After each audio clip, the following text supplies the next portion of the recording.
Sound, everyone. So we've looked at every aspect of social for next year. We've heard from creative specialists, we've heard from channel strategists, we've heard from paid media buyers. And I guess it'd be great to just get everyone's key takeaways for brands for next year in terms of social. Should we start with creative? Yeah, for me, it's always been more or less the same, that you need to know your audience, know what you want to say very clearly, and then just do it from there. In terms of like predictions, I think for me, I think that the whole sort of like interaction, how to get people to interact more with your posts is a really key area, and that can be done creatively. Creative has a massive input in that. And yes, and in terms of like brands, I think, just adding value to your feed, so to anybody's feed, so just showing up with something that's interesting, that creates value to the person that you are trying to reach is really, really important, and doing it creatively, even better.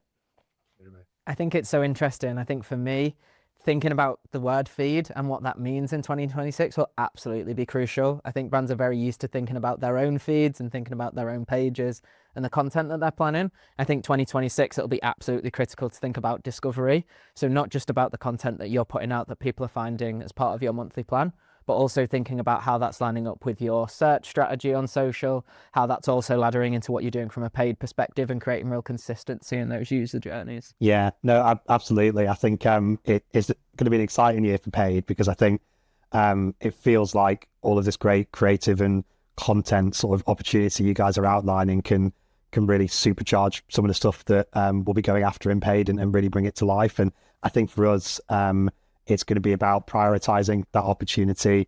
It's going to be about doing it in a data-driven way and in a way that really makes the most of that creative. So getting it in front of the right people at the right moment, and in a way that sort of puts it in the best light. But there's loads to go after. I guess it's just the aim of the game is going to be bringing all this together, I think, to make it work as hard as it possibly can. Loads of really interesting points to get into. I'd love to start with creative, where you chatted a lot about engaging audiences. And I guess you guys are the start of that, right? You're thinking about ideas, you're thinking about content. What does that look like for you next year? I think there's different ways to do it. Obviously, you definitely need to kind of like have a strategy behind it, and that's where we always work really closely with the strategy.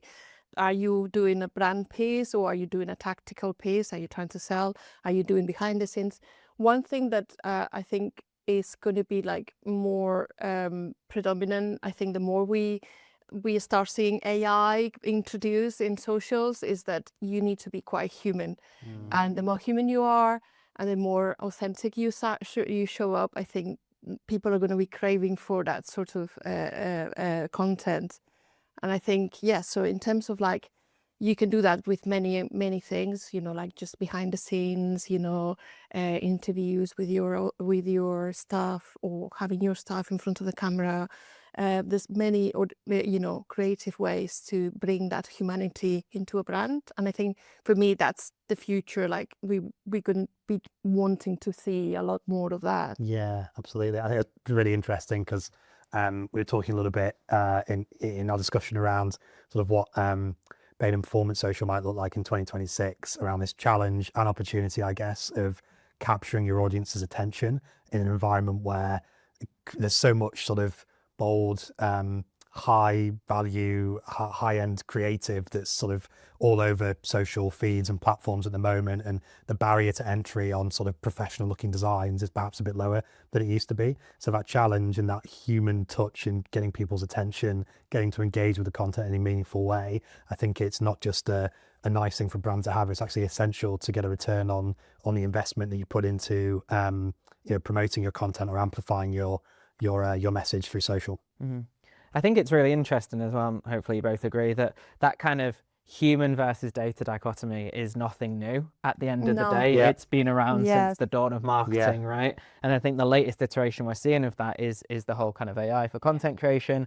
But I think what we see with our clients is how do you take loads and loads of really, really interesting statistics and data and audience demographics and profiles and actually turn that into something that's just fun and engaging and useful for social? Yeah. And I think that's where there's a real place for really integrated strategies actually that bring together the best kind of creative and brand thinking with performance into something that, you know, feels from a content perspective more than the sum of its parts. You know, how do you translate social performance into something that people actually want to engage with? I think it's also really interesting to think about, you know, from a content perspective, brands want, you know, kind of more and more and more with greater scale. And I think things like lo-fi social, things like AI are a real accessory to that. But what would you say to brands that are looking to kind of be authentic while still using that as a tool? Yeah, that's a good question. I think in terms of like, I understand that AI is there, so it's accessible, is it? And we're gonna use it, but I think you have to have a mix of it. If you're gonna use it, make sure that you're using it to the best of your ability, in the sense of like, is it fitting with my brand? Because sometimes it might not be. You know, if your brand is about like humans and humor, can you do that with AI? Can you do that well with AI? Yes. I don't think we are yet there. Yeah. So if you're gonna show up in a way that is not aligned to the brand, sort of your brand guidelines, then don't do it. You know, so there's nothing worse than see something that it just doesn't, that jars. You know. I mean, experiment. You know, I'm not saying no, don't touch them, but I think that in terms of like. That's why strategy is so important. How do you show up? Where your brand stands in the market as well, with what audience? Is it young? Is it older? That's very important as well. How you show up, maybe with older audience, they want to see normal people. You know, they don't want to see an AI created sort of a spokesperson.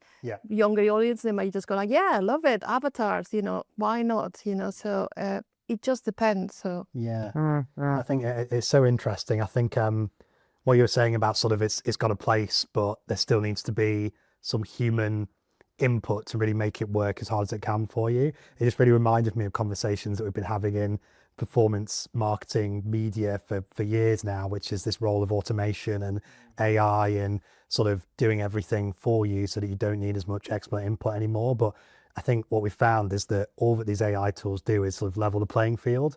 And actually, if all you do is rely on them, then at best, you're the same as everyone else, if that makes sense. Yeah. And you're always going to need that human element to have a competitive edge. Yeah, the differentiation. Yeah. Exactly. Yeah, to have some differentiation between your competitors and other brands. And I think it's interesting that we're sort of seeing now creative and media in that same space where there's perhaps a feeling that automation is going to play a bigger role, but actually I think that just sort of gives everyone access to experiment and innovate in a way that's still really human driven. Yeah, absolutely. And I think one thing that will always remain true for social is it will be that space to play. It's that space for brands to be a bit more human, a bit more accessible. We've got a wider array of tools to really kind of play with from a content perspective, and I'm really interested to see where that goes. We've got to wrap up shortly, so I guess a little game to finish us off. Imagine it's November next year and you're looking back at your past self. What's the one thing you want people to be taken away for next year that you're going to chat about this time next year? Okay. Yeah, I think in terms of creative, for me, I'm at the moment, I'm really interested in like looking at brands, how they show up, like big brands, like for instance, fashion brands. There's a lot to learn there because we tend to think like fashion brands, like high end, you know, high production, blah, blah, you know, beautiful, very cold, beautiful models. And they're starting to show in a different way. And I really would love to get an understanding of how that is working for them, and understand why it's working for them. Like they're just kind of like coming up with ideas which are more like sort of inspirational, but in a day-to-day inspirational. So they show up in your feed, giving you something that you go like, oh, I love it, you know, because the rest it was just like perhaps like agro and politics and blah, blah, blah. Yeah. So yeah, they just bring something beautiful to your day. And I would love to, try that. Yeah. I think it's really interesting that you mentioned working out how brands show up, because for me, it's where brands show up, right? Right. So for me, the really important thing for next year is thinking about, you know, how you show up in your feed, how you show up in people's For You pages, how you show Yeah. up when people search Yeah. across multiple different platforms to make sure that you're as discoverable and user-centric as possible. Yeah. I think that was a really slick segue then that you just did. I don't have one that's as slick, but I think there's so much that is sort of on the horizon next year in social, and you know, in the way that sort of we would think about it in my team and world, like paid social, and all this opportunity of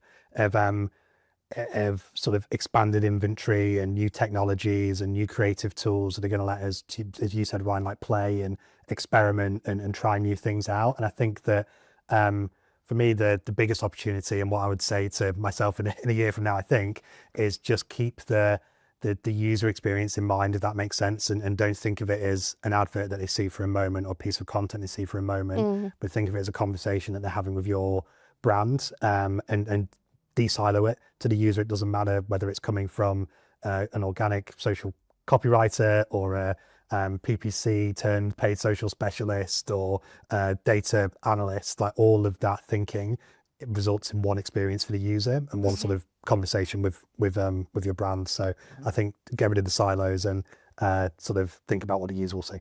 Well, thank you so much, guys. We've had some brilliant minds. We've had some brilliant thinking for next year. I'm really excited to see how next year goes on social. And let's check back in to see who was right. Yeah, great. Thanks very much. Thank you, guys. See you. See you later. Bye. Bye.